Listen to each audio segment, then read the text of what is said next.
નમસ્કાર વિદ્યાર્થી મિત્રો, એમટીસી અગર ચેનલમાં આપનું સ્વાગત છે। ધોરણ 5 અસાઇનમેન્ટ વિષય હિન્દી, પ્રશ્ન નંબર 4 विभाग अ, मुहावरे का अर्थ लिखिए। दम लेना એટલે આરામ करना। नंबर 2 पसीना बहाना कड़ी मेहनत करना। नंबर 3 आंखों का तारा बहुत प्यारा। नंबर 4 सावधान हो जाना चौकन्ना हो जाना। नंबर 5 उत्तेजित होना गुस्सा होना।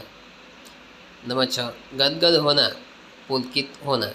तो विद्यार्थी मित्रों, आ तो अविभाग मुहावरे का अर्थ।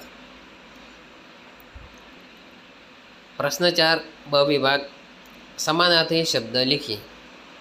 मित्रों, અહીં સમાનાર્થી શબ્દ લખવાના છે।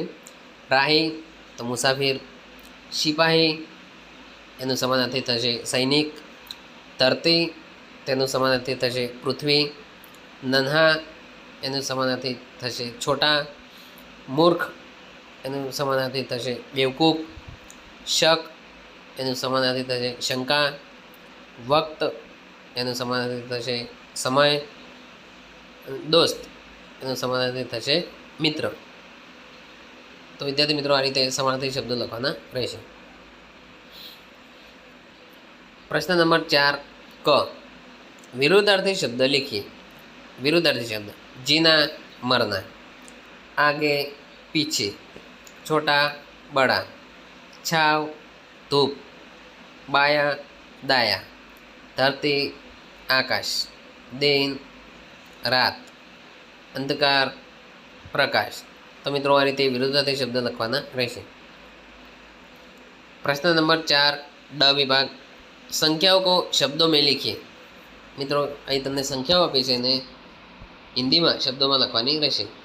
36 તો એને કહેવાય 36, 22 તેને કહીશું 22, 47 તેને કહીશું 47, 7 તેને કહીશું 7, 19 તેને કહીશું 19, 16 તેને કહીશું 16, 48 તેને કહીશું 48, 50 તેને કહીશું 50। આ રીતે આપણે હિન્દીમાં શબ્દોમાં લખીશું। પ્રશ્ન નંબર 4 ई મિત્રો, આગળનો વિભાગ જોઈએ। સબ્જીઓ કે હિન્દી નામ લીખીએ। અહીં શાકભાજીના નામ આપ્યા છે તેને આપણે હિન્દીમાં લખીશું।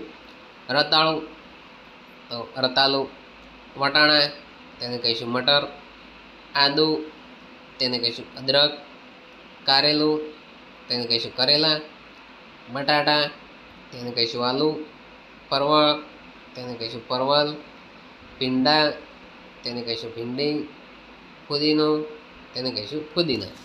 આ રીતે આપણે હિન્દીમાં નામ લખીશું। प्रश्न नंबर 4 बड़ी फलों के हिंदी नाम लिखिए। मित्रों, અહીં ફળોને હિન્દીમાં નામ લખવાના છે।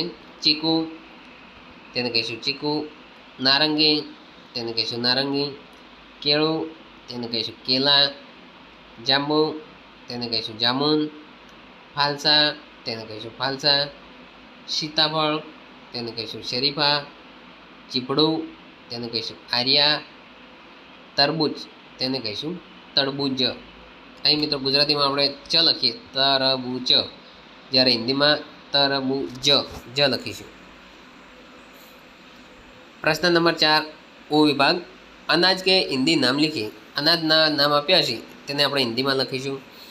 મકાઈ તેને કહીશું મક્કા, ચણા તેને કહીશું ચના, જુવાર તેને કહીશું જુવાર, બાજરી તેને કહીશું બાજરા, ચોખા તેને કહીશું ચાવલ, તુવેર તેને કહીશું અરહર, અડદ તેને કહીશું ઉડદ, ઘઉં તેને કહીશું गेहूं।